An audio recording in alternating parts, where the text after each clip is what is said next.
So, of course, this movie got me quoting every line for my entire life. But these were deadpan deliveries. These were serious line deliveries. There are pregnant pauses.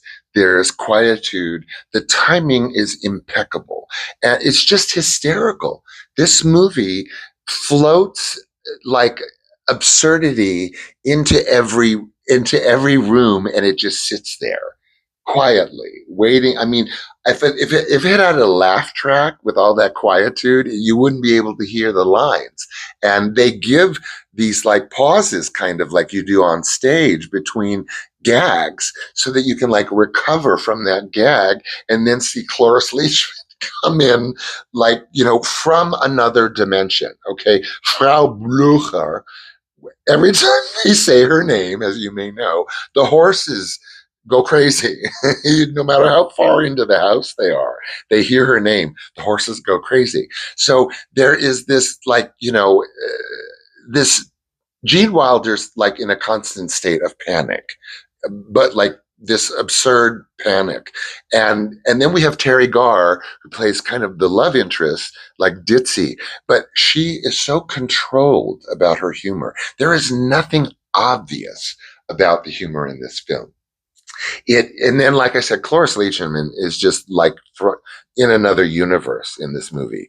This is a character, because Mel Brooks continued to use her in a couple of films subsequent to Young Frankenstein, because she's a friggin' genius. Aside from the Oscar performances that she did, then she shifts into this absolutely bizarro character, Frau Blucher.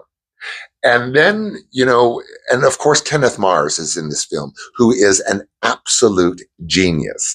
So this is like this, it's like stupidity, but sophisticated. I don't know. It just fascinated me how something that may seem slapsticky without the pratfalls could fascinate me so much, in like this serious tone that he creates with all of this absurdity within it.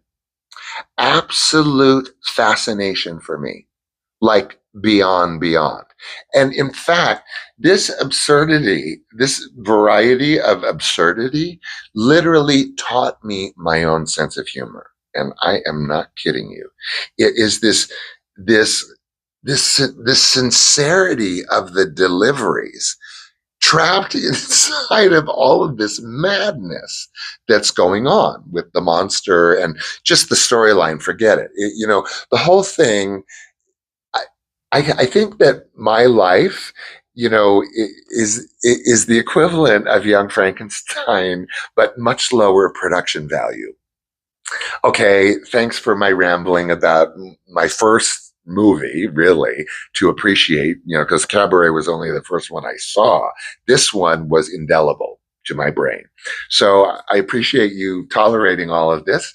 And in the meantime, I'll see you tomorrow, same lineup. Of course, this changes. That's about it. And in the meantime, remember, I love you. Bye.